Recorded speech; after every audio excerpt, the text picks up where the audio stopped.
రేవంత్ రెడ్డి గారు అదేదో 10% 15% కటింగ్ పెడతా తల్లిదండ్రులను చూసుకోకపోతే అంటుండు కోత పెడతా అంటుండు. మరి రేవంత్ రెడ్డికి ఏం కోత పెట్టాలన్నారు? రేవంత్ రెడ్డికి కోతలు సరిపోవు, కర్రు కాల్చి వాత పెట్టేటట్టు మీరందరూ ప్లాన్ చేసుకోవాలి. ఎందుకంటే ఇంతకంటే లేకి ముఖ్యమంత్రి, ఎందుకంటే మస్తు మందిని చూసినాం మనం కూడా. ఎన్టీ రామారావు గారిని చూసినాం, చంద్రబాబు నాయుడు గారిని చూసినాం, రాజశేఖర రెడ్డి గారిని చూసినాం, రోషయ్య గారిని చూసినాం, కేసీఆర్ గారిని చూసినాం. ముఖ్యమంత్రి అంటే ఈ మధ్యలో కిరణ్ కుమార్ రెడ్డి ఉండే కానీ లెక్కలో లేడు ఆయన పెద్ద, ఆయన ఆఖరి కిరణం కాబట్టి లెక్క పెడతలేము.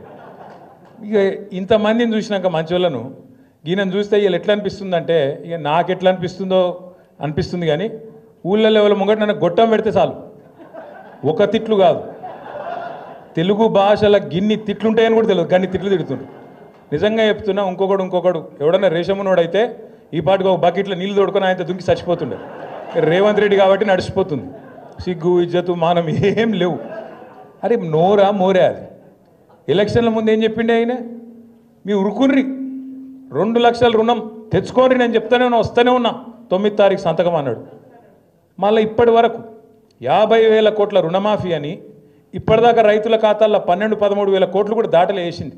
కానీ అయిపోయిందని చెప్పి ఇలా ఉదరగొట్టే ఉపన్యాసాలు. రైతు బంధు కేసీఆర్ బిచ్చమేసినట్టు 10,000 ఇస్తుండు, నేను 15,000 ఇస్తా, నేను నన్ను ఓటేయండి గుద్దుండ్రి అన్నాడు. కేసీఆర్ 2 పంటలకు ఇస్తుండే, నేను 3 పంటలకు ఇస్తా అన్నాడు. వేసిండా రైతు బంధు? వస్తుందా? ఇలా సిగ్గు లేకుండా 2 సార్లు ఎగ్గొట్టి మొన్న అది కూడా మళ్ళీ అరకొరగానే వేసి 15,000 అని చెప్పి 12,000 ఇచ్చి దానికోసం అట సంబరాలు చేసుకోండి, ఇక మొత్తం దేశమంతా ఉరికి సంబరాలు చేసుకోండి అని చెప్పి రైతు వేదికల కాడ సంబరాలు చేసుకోమని చెప్తా ఉన్నాడు. దాంతోపాటు ఎన్ని మాటలు, అత్తకు 4,000 ఇస్తా, అత్తకు 4,000, కోడలకు 2,500 వచ్చినాయి. అత్తకు 4,000, కోడలకు 2,500. ఇక సిగ్గు లేకుండా ఇంకా మాట్లాడతాడు రేవంత్ రెడ్డి. ఈసారి 100 గెలుస్తాడట, 100. అందుకే నేను చెప్పిన 100 నీ బొందనా అని చెప్పిన. నేను నిజంగా కూడా ఇప్పుడు మరి ఆయనకు నాకు ఇట్లా మాట్లాడేది ఇష్టం ఉండదు నిజానికి, కానీ ఆయనకు ఆయన భాషనే అర్థమవుతుంది.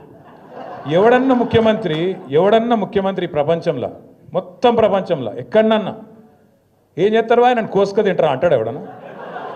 అంటాడా అసలు? ఎవడన్నా బుద్ధున్నాడు? ఎవడన్నా ముఖ్యమంత్రి ఢిల్లీకి పోతే నేను దొంగను చూసినట్టు చూస్తుండ్రు, చెప్పులు ఎత్తుకపోతాడేమో అని చెప్పి అపాయింట్మెంట్ ఇస్తలేరని చెప్పినోడు ఎవడు ఉన్నాడు ఇదివరకు? గందుకే నేను అన్నా, ఉత్తగానే అంటలేను, ఉత్తగానే ఆయన తిట్టాలనే నోటి తీటతో అంటలేను. ఎన్టీ రామారావుని చూసినాం, చంద్రబాబు నాయుడిని చూసినాం, రాజశేఖర రెడ్డిని చూసినాం, రోషయ్య గారిని చూసినాం, కేసీఆర్ గారిని చూసినాం, ఇలాగ ఈయన చూస్తాను. చూసినాక ఏమనిపిస్తుంది మరి? గిసొంటి మాటలు మాట్లాడేటోడు తెల్లారి లేస్తే పనికి మాలిన మాటలు, అది నోరు ఇప్పితే పాపం ఇళ్ళకెళ్ళి డ్రైనేజ్ కంపు తప్ప ఇంకోటి రాదు. గబ్బు మాటలు, గబ్బు వ్యవహారాలు. కేసీఆర్ గారు లాంటి నాయకుని పట్టుకొని ఆయన మీద ఇష్టం ఉన్నట్టు మాట్లాడొచ్చునా? తెలంగాణ తెచ్చిన వ్యక్తి వాళ్ళని కూడా కూర్చున్నావు అంటేనే, ఆ కుర్చీలో కూర్చునే భాగ్యం నీకు వచ్చిందంటేనే దానికి కారణం కేసీఆర్ అన్న ఆయన అని నేను గుర్తు చేస్తా ఉన్నా. కేసీఆరే లేకపోతే, టీఆర్ఎస్ఏ లేకపోతే, గులాబీ జెండానే ఎగరకపోతే తెలంగాణ వస్తుండేనా? అది తెలియదా రేవంత్ రెడ్డికి? ఇలా పని చేసిపోయినట్టే కదా హరీష్ అన్న కింద మన జీవన్ లెక్క ఆయన కూడా శిష్యుడు ఉండే. హరీష్ అన్న మంత్రి అయిన రోజు డ్యాన్సులు కూడా చేసిండు ఇక్కడనే. ఇవాళ ఆయన పెద్ద పోటుగాని లెక్క హరీష్ రావు నువ్వు ఇట్లా అట్లా అని నోటికి వచ్చినట్టు మాట్లాడతాడు. నేనేమంటున్నా అంటే అధికారం రాగానే ఎగిరెగిరి పడితే మేము కూడా ఉన్నాం 10 ఏళ్ళు మంత్రులుగా, కానీ ఎప్పుడు కిసంటి పనులు చేయలేదు కదా, గింత లేఖిగా మాట్లాడలే కదా, గింత దిక్కుమాలిన అడ్డమైన కేసులు పెట్టించుడు, కార్యకర్తలను కొట్టించుడు, ప్రతిపక్షం అంటేనే పోస్టు పెడితే పోలీసుడు ఫోన్ చేసుడు. మన నర్సింగ్ అని మన పిల్లగాడు ఏడునో అగో నర్సింగ్ ఒక్క పోస్టు పెడితే ఆ పిల్లగాని పోలీసులు తీసుకుపోయి పొట్టు కొట్టిండు. అంటే గింత అరాచకమా? ఇందిరమ్మ రాజ్యం అంటే గిదేనా?